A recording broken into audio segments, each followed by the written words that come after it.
प्राथमिक माध्यमिक शिक्षक व शिक्षकेतर कर्मचारी यांनी विविध मागण्यासाठी शुक्रवार दिनांक 5 डिसेंबर रोजी एक दिवसीय सामूहिक राजा आंदोलन पुकारले आहे।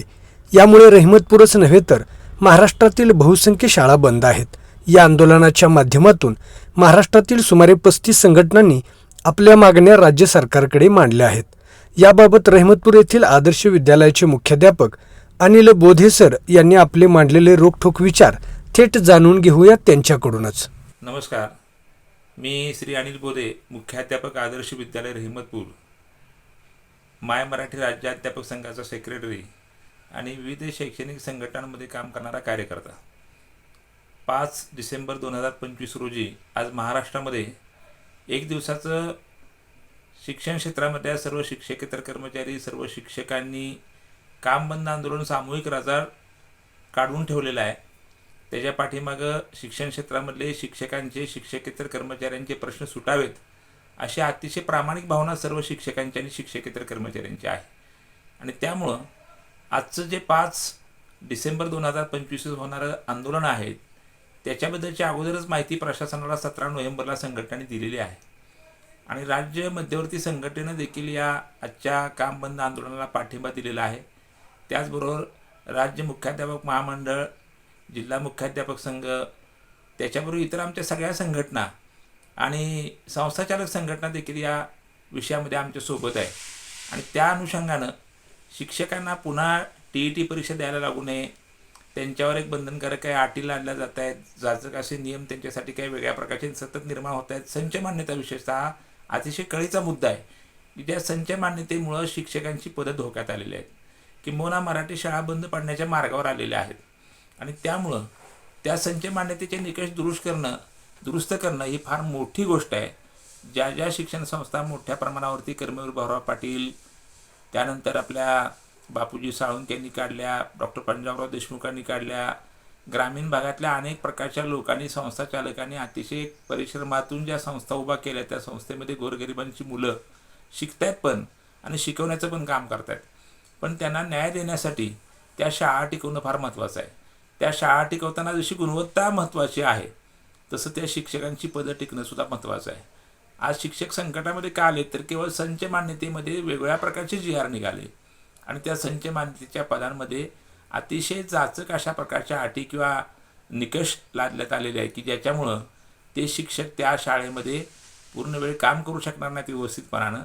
त्या विषयाचे शिक्षक त्या विद्यार्थ्यांना मिळाले पाहिजेत। याच्यासाठी संघटना आता खऱ्या अर्थानं या कामानिमित्त रस्त्यावर उतरलेल्या आहेत।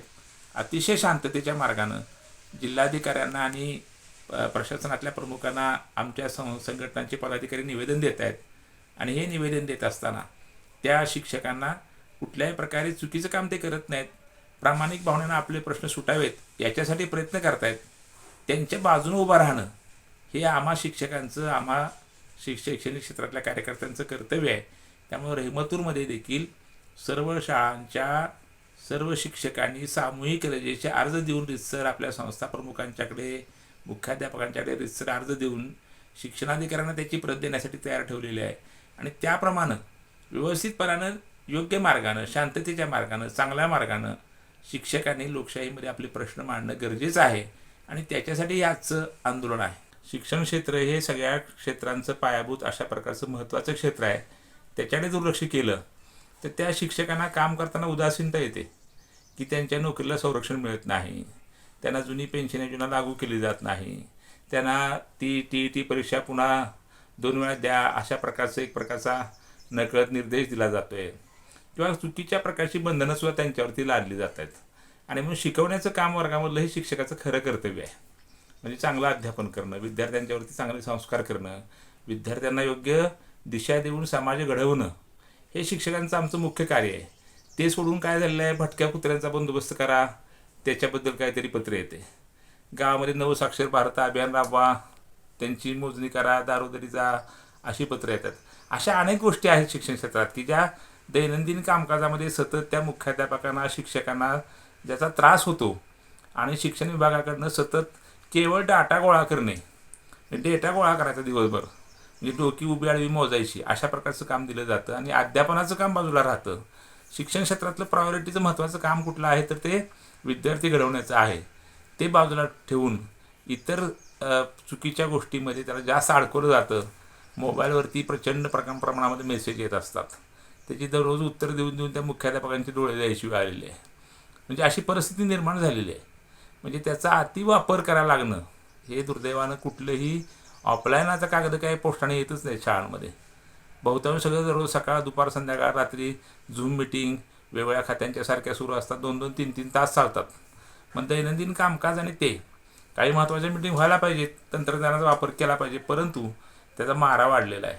आणि सगळ्यात आजचं जे आंदोलन आहे त्या आजच्या आंदोलनामध्ये सगळ्यात महत्त्वाचा विषय काय आहे तर या आंदोलनामध्ये आजच्या आपल्याला TET परीक्षा पुन्हा शिक्षकांना सारखी द्यायला लागणं किंवा त्यांच्यावर जाचक अशा प्रकारच्या अटी निर्माण करणं, जे काही कोर्टाने निर्देश दिला असेल तर द्यायला पण पाहिजे. परंतु ती देण्यापूर्वी त्यांनी अगोदर TET पासून आलेत, पुन्हा कशासाठी डबल द्यायची? मग इतर खात्यातल्या लोकांना दुबार परीक्षा आहे का? सरकारमध्ये काम करणाऱ्या लोकांच्यासाठी परीक्षा आहे का? उच्चपदस्थ अधिकारी समजा आले त्यांना परत पुन्हा परीक्षा आहे का? शिक्षकांनाच अशा प्रकारे सतत सतावणं, त्रास देणं असं काहीतरी चुकीचं काम घडत आहे. आणि त्याचा समाजामधल्या विचारवंतांना, शिक्षकांना, शिक्षण तज्ज्ञांना थोडासा नाही म्हटलं तरी त्या गोष्टीबद्दल एक नवसे आलेलं की हे काय चाललेलं आहे. एकतर शिक्षण क्षेत्राबद्दल एक चांगली आपुलकीची भावना, आस्थेची भावना, पूर्वीसारखा शिक्षकांच्या प्रती आदर, ही गोष्ट आपल्याला समाजामध्ये पण थोडी कमी प्रमाणात झालेली दिसायला लागलेली आहे. गुणवत्तेच्या बाबतीमध्ये तुम्ही आग्रह करा, गुणवत्ता चांगली पाहिजे, शिक्षकांनी बाकी दैनंदिन कर्तव्य नीट केली पाहिजे, त्याचा आग्रह करणं सरकारनं ठीक आहे.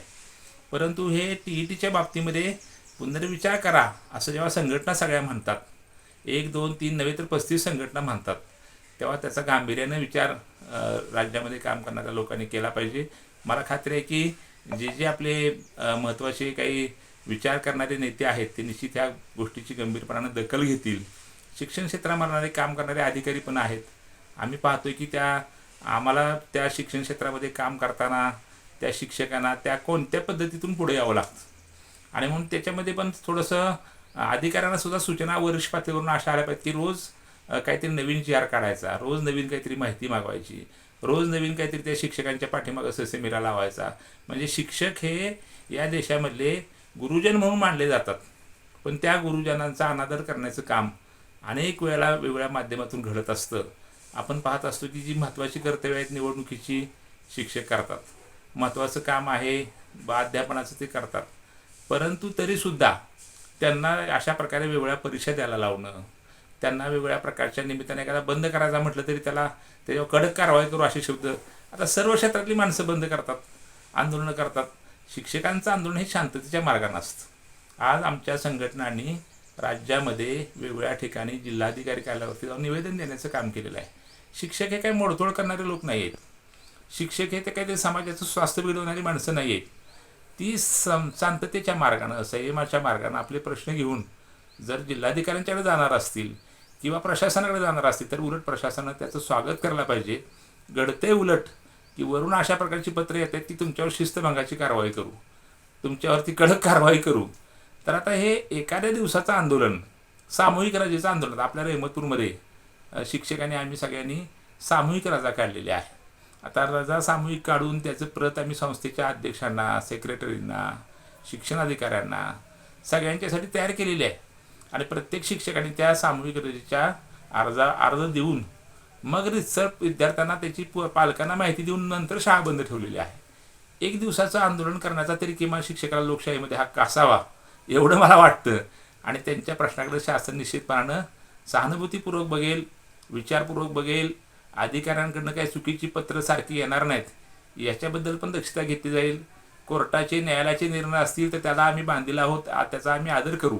परंतु त्यात काही चुकीचं झालं असेल, चुकीचा एखादा निर्णय वाटत असेल शिक्षकांना, तर त्याच्यावर पुनर्विचार याचिका सरकारनं दाखल करून आपल्या शिक्षकांना न्याय मिळवून द्यावा अशी माझी सर्व संघटनांच्या वतीनं या ठिकाणी विनंती आहे.